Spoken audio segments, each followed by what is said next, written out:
5차원 실존에 이르면 유무공을 비롯해 우리가 알고 있는 지식체계가 모조리 부서집니다. 2차원 평면세계에서 3차원 입체세계로 넘어오면 그동안 알고 있던 2차원의 지식들은 까마득한 먼 나라 얘기가 되고 맙니다. 그렇듯 실존은 가히 천지개벽을 수만 번 하는 것보다 큰 의식의 변화를 몰고 옵니다. 시타르타는 3명의 스승으로부터 참나와 절대 그리고 해탈의 경지를 배웠지만 그건 모두 4차원의 범주를 벗어나지 못합니다. 물론 3차원의 의식 구조에서 보면 4차원으로의 도약은 이로 말할 수 없는 성과입니다. 수행자들이 평생을 매진해도 도달하기 어려운 높고 높은 경지임에 분명합니다. 하지만 시타르타는 그것에 만족하지 않고 5차원 실존의 열매마저 움켜쥐었습니다. 인류 역사상 처음으로 2개의 차원을 뚫고 실존에 이른 쾌거인 것입니다. 시타르타가 실존에 잠겨 있을 때 어떤 상태였을까요? 그리고 다시 생각을 일으키기 위해 어떤 과정을 거쳤을까요? 아쉽게도 이 대목에 관한 얘기는 불경에 없습니다. 시타르타는 깨닫는 법에 대해서는 설하면서도 깨달은 이후에 대해선 침묵했습니다. 그건 수행자들이 깨달음의 상태를 관념으로 그려 허상에 사로잡힐 것을 염려했기 때문입니다. 하지만 세월이 많이 흘러 시온이 변했으니 나에 대한 변화 정도라도 밝힐 필요가 있지 않을까 싶습니다. 5차원 실존.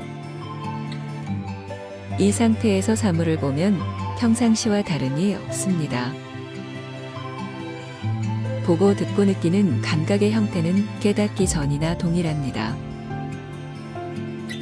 다만 한 가지 놀랍도록 달라진 것이 있으니 그건 바로 나입니다.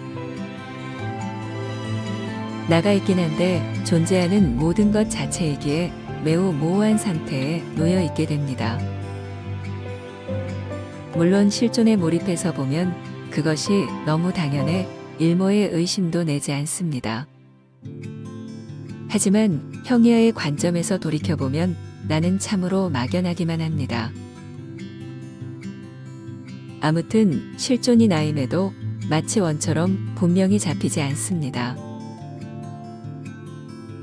그래서 그 상태로 쭉 있다가 불현듯 나를 분명히 하려는 현상이 일어납니다.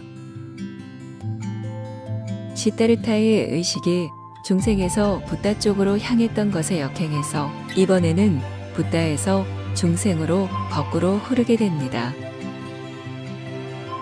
이 과정을 잘 살펴보면 분별이 어떻게 생성되는지 알 수 있습니다. 첫 번째로 등장하는 나는 유도 아니고 무도 아닙니다. 비유빔으로 한정을 하자 나의 윤곽이 희미하게 남아 그려집니다. 하지만 이건 역시 모호하기는 매한가지입니다. 그래서 실존은 시야를 더 좁히게 되는데 이때 나오게 된 것이 유이면서 무인 것입니다.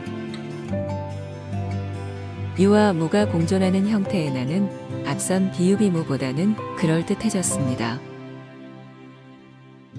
이렇게 유와 무가 공존하는, 다시 말해 모순된 것들이 하나의 유기체를 이루고 있는 세계를 4차원이라 합니다.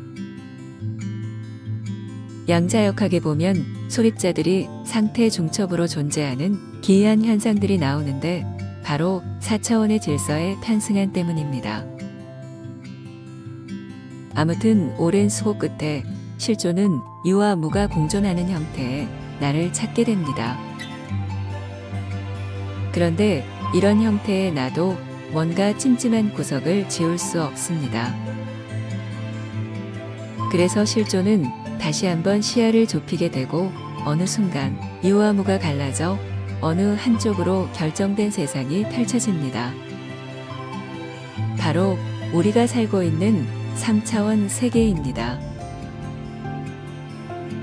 이제 무는 배경 속으로 잠재되고 보이고 만져지는 모든 것은 유뿐입니다. 실존은 무수한 유 속에 내재되어 그것을 나라고 믿고 살아가게 됩니다. 3차원까지 응축해 좁혀진 실존. 이것이 바로 우리들의 자화상입니다. 그래서 삼라만상 모든 것은 실존 그 자체이지만 우리가 속한 차원에서 표현하면 유를 나라고 믿는 실존이 됩니다. 시다르타는 깨달은 이후 한참의 시간이 흘러 형이하이나까지 의식이 돌아옵니다.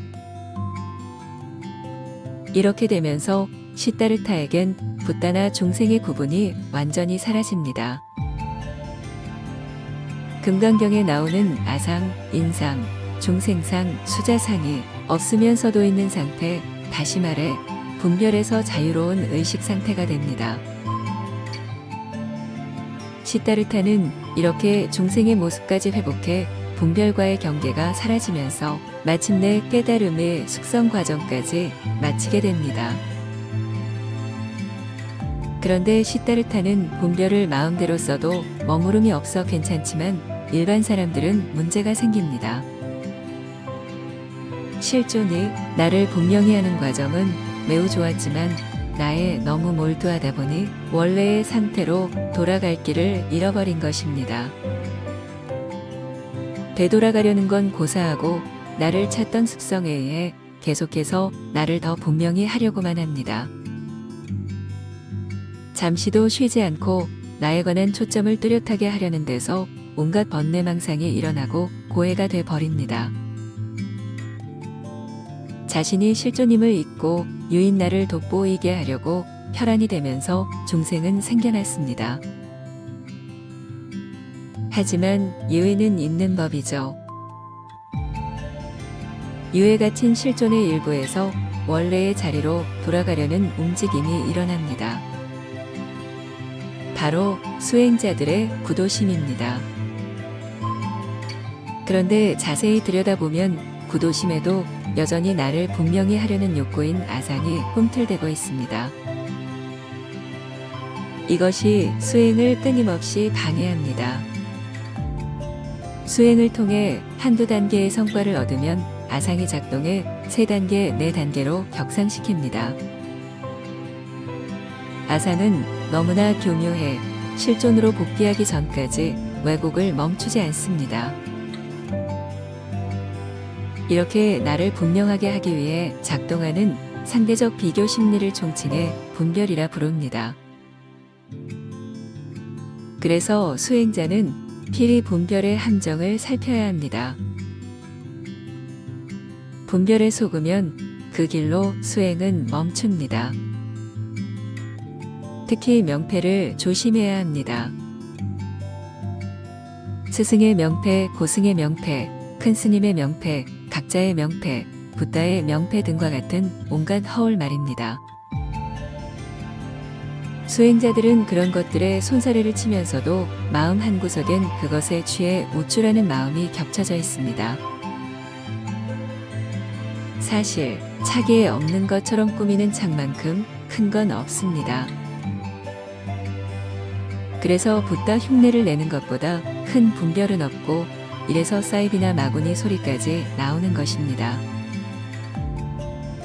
요컨대 붓다가 된다고 분별이 사라지는 것이 아닙니다. 어찌 보면 분별은 붓다에게 꼭 필요한 도구입니다.